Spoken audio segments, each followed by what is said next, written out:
27 November 2025 থেকে 3 রাশির দুহাত ভরে অর্থ আসবে। কারণ এই সময় 3টি রাশিকে চারটি গ্রহ দারুণভাবে সাপোর্ট করবে। এই চারটি গ্রহ হাতের মুঠোয় আসতে চলেছে। নমস্কার, আমি জ্যোতিষী এটি শাস্ত্রী। মডার্ন সায়েন্টিফিক অ্যাস্ট্রোলজিতে আপনাদের স্বাগত জানাই। 27 নভেম্বর 2025 অর্থের কারকগ্রহ, সুখ স্বাচ্ছন্দ্যের কারকগ্রহ, ভোগের কারকগ্রহ, পার্থিব জীবনের ভৌতিক সুখ স্বাচ্ছন্দ্যের কারকগ্রহ শুক্র গ্রহ তুলা রাশি ত্যাগ করে প্রবেশ করছে বৃশ্চিক রাশিতে। আর এই বৃশ্চিক রাশিতে আগে থেকে অবস্থান করছে রবি, বুধ এবং মঙ্গল গ্রহ। 27 নভেম্বর যখন শুক্র গ্রহ বৃশ্চিকে প্রবেশ করবে, সাথে সাথে বৃশ্চিক রাশিতে অবস্থান করবে চারটি গ্রহ রবি, বুধ, মঙ্গল এবং শুক্র। যার কারণে একদিকে যেমন তৈরি হবে চতুর্গ্রহী রাজযোগ, ঠিক অন্যদিকে আবার তৈরি হবে রবি ও বুধের বুধাদিত্য রাজযোগ, বুধ এবং শুক্রের লক্ষ্মী নারায়ণ যোগ। আর এই তিনটি অত্যন্ত শুভযোগ। এই তিনটি শুভযোগের প্রভাবে 3 রাশির হাতে দুহাত ভরে অর্থ আসবে। ইউনিভার্সে মাঝে মাঝেই কিছু এমন যোগ তৈরি হয় যেই যোগের কারণে হঠাৎ করে অর্থ আসে।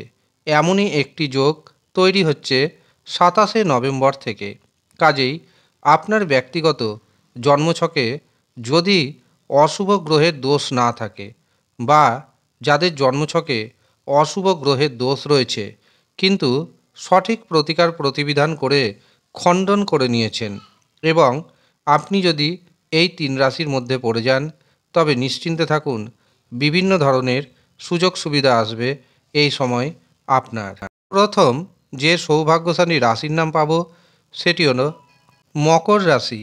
মকর রাশির একাদশভাবে তৈরি হচ্ছে চতুর্গ্রহী যোগ, লক্ষ্মীনারায়ণ যোগ এবং বুধাদিত্য রাজযোগ। যার কারণে দুহাত ভরে অর্থ আসবে। একটি পথে যে অর্থ আসবে এমনটা নয়, একাধিক রাস্তা থেকে অর্থ আসবে। সন্তানের ভাগ্যে আপনার ভাগ্যোন্নতি হবে। যারা অভিনয়ের জগতে রয়েছেন বা যারা গান বাজনার জগতে রয়েছেন তাদের জন্য সময়টি অত্যন্ত শুভ যাবে। দ্বিতীয় যে সৌভাগ্যশালী রাশির নাম উঠে আসছে সেটি হলো মীন রাশি। মীন রাশির ভাগ্যভাবে অবস্থান করছে এই চতুর্গ্রহী রাজযোগ, বুধাদিত্য রাজযোগ, লক্ষ্মীনারায়ণ রাজযোগ। যার কারণে দেখবেন এই সময় আপনি ভাগ্যের দারুণ সাপোর্ট পাবেন। দারুণভাবে ফাটকা থেকে আপনার হাতে এসে যেতে পারে বড় পরিমাণ অর্থ। ভাইয়ের সাথে, বোনের সাথে সুসম্পর্ক বজায় থাকবে। ভাই বোনের কাছ থেকে আপনি যথেষ্ট সহযোগিতা পাবেন।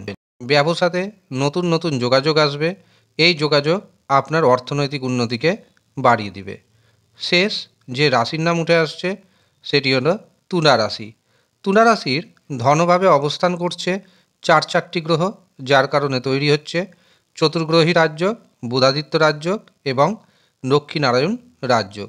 কাজেই আত্মীয় স্বজন, পরিবার পরিজনদের সাথে সুসম্পর্ক বজায় থাকবে। ভাই বোনের দ্বারা আপনি বিশেষভাবে উপকৃত হতে পারেন। এমনকি কোনো না কোনো জায়গা থেকে আপনি দামি গিফট পেতে পারেন। হঠাৎ করে ফাটকার যোগ রয়েছে। ফাটকার মাধ্যমে আপনার দুহাত ভর্তি টাকা হাতে এসে যেতে পারে। এই হচ্ছে সৌভাগ্যশালী 3 রাশি।